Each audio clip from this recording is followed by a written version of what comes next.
Sometimes I just want to say, let somebody else worry about it, right? Or I hope somebody else does something about that. I'll give you an example. At one point, I was living in a household with 15 other men, okay? Priests and young men like myself studying to be a priest. Yes, it's as bad as it sounds. And living with 15 men means that the dishwasher was running continuously, 24 hours a day, 7 days a week.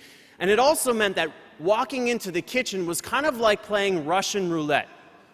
Would I be that lucky winner that steps in and sees that green, clean dish light, meaning I have to put away the dishes?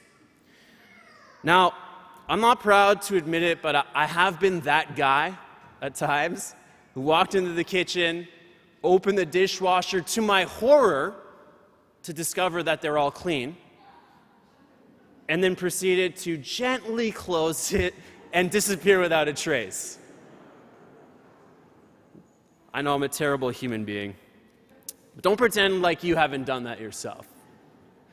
Now there's that voice going on inside that says different things, like that internal narrative voice, like, it seems like you're always the one doing it. Let somebody else worry about that for once. Or you're just so busy, like you got places to go, you just don't have time for that. But man, I really hope somebody does something about that. Now we have a tendency to kind of tell our things like that whenever we see a kind of need that needs something done about it. Whether it's emptying the dishwasher or, the whatever, insert your political or social issue here, we see the needs in the world around us, and we often think to ourselves, well, I hope somebody does something about that.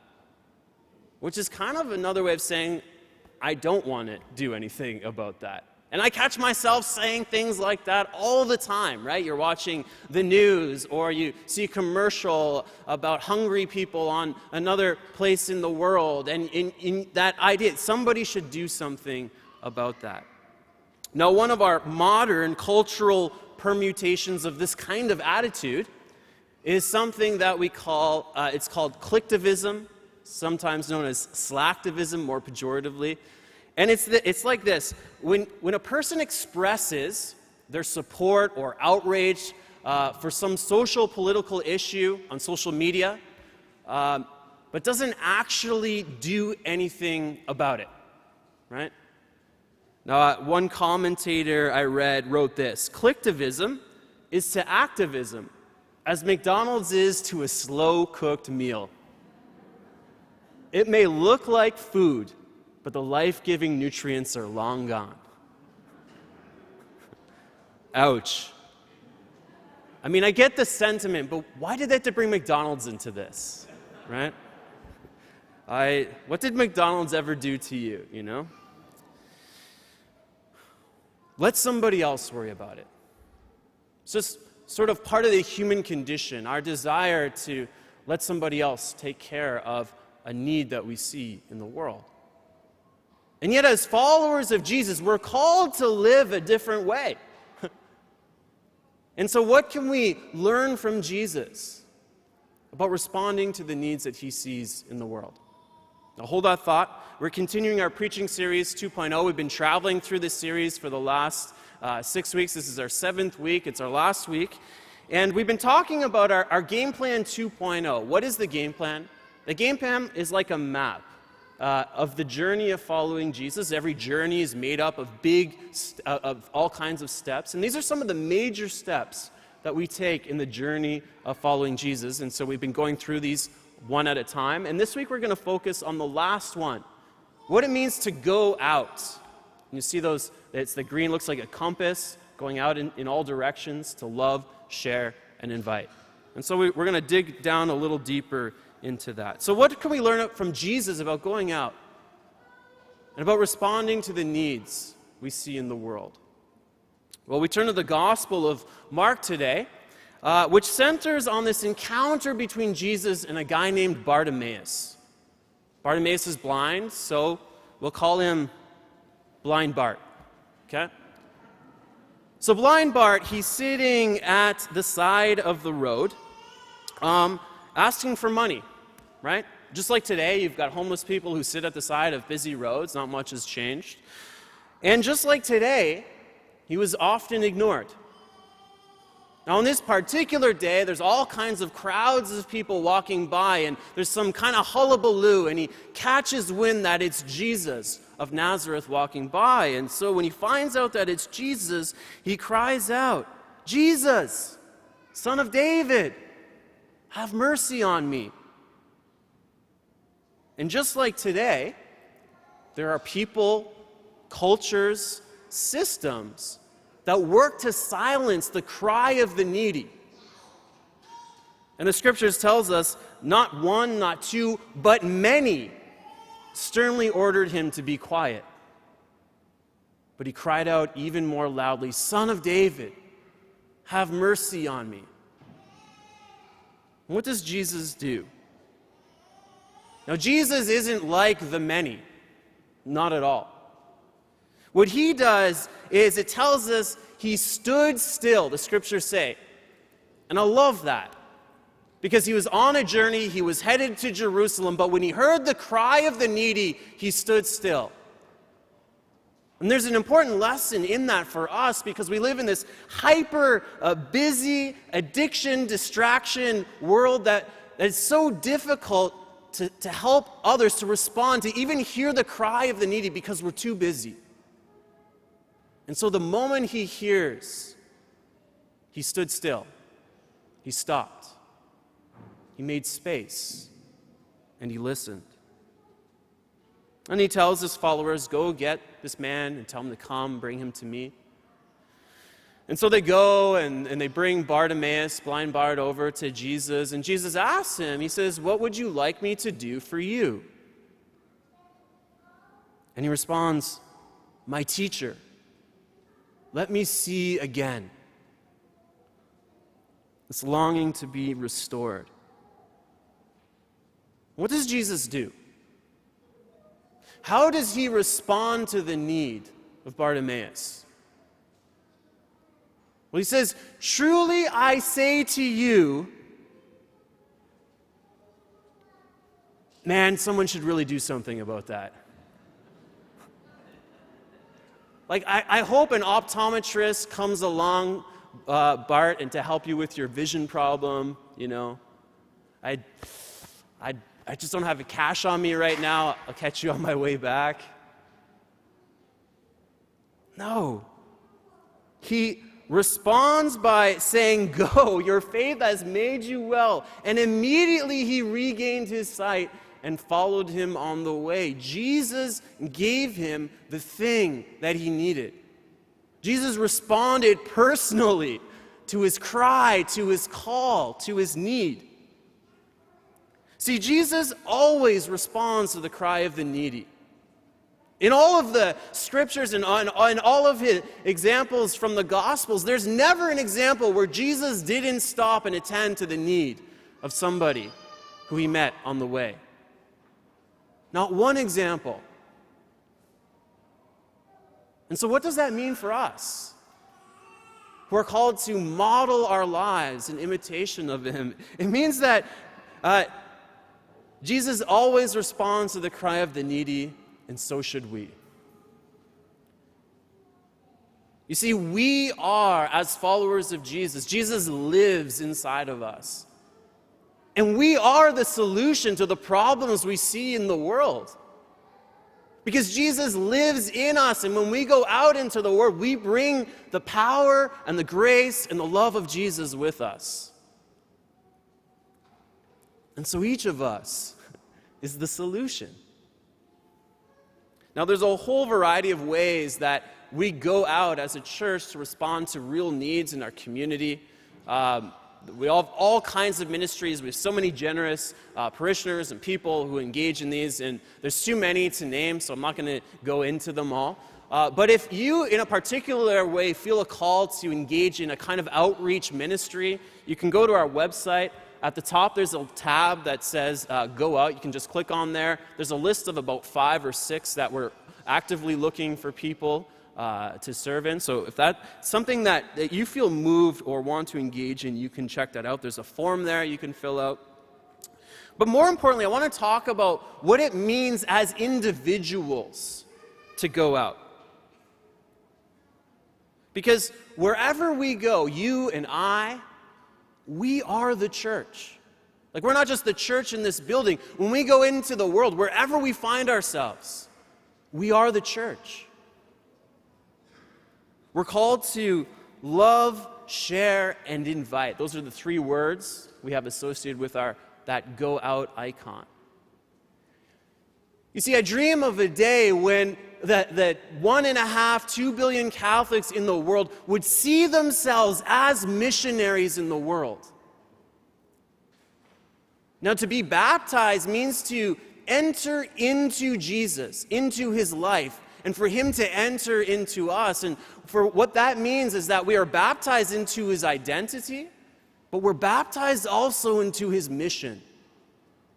You see, to be a baptized Christian means to be a missionary in the world. We think of missions as something that happens on the other side of the world in a foreign land with people who don't speak our language, who've never heard the gospel. But the moment we walk out those doors, each of us is a missionary, called to bring the love of Jesus into the world, to love, to share, and to invite.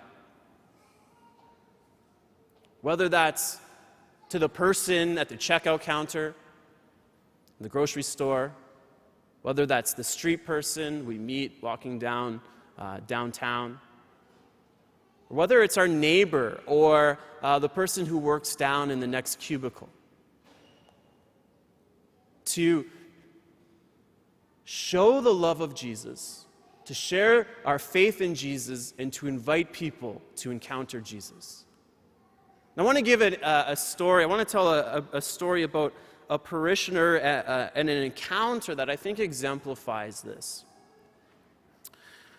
Now, I've changed the names of the people involved in this story to protect anonymity. So it goes like this. So one evening, a parishioner, we'll call her Elsa. She lives next to a public park. And in that public park were a bunch of homeless people living in tents. Now, one evening, she heard a bunch of voices, a bunch of shouts, and it sounded like an altercation, so she called the police. Now, the police came and dealt with the situation. And now, the average person would probably just have left things there. I don't want to get involved, right? That internal narrative, I don't want to get involved. Let somebody else deal with it. The police, in this case. Now, the next morning, Elsa was sitting out in her backyard, and she was saying she was praying, spending her time with Jesus in the morning, and she heard some voices coming from the park. A couple speaking, young couple, sounded like a couple voices, man and a woman. And in her prayer time, she heard another voice, an internal voice that said, "You should go talk to them." And of course, that internal narrative voice, let somebody else worry about it. I'm too busy. I've got other things going on. Perhaps a little bit of fear, like what would I say or what would I do? Like what can I? But she eventually worked up the courage to go and speak to this couple. And I love that because it reminds me of Jesus, who stopped what he was doing to respond to the cry of the needy.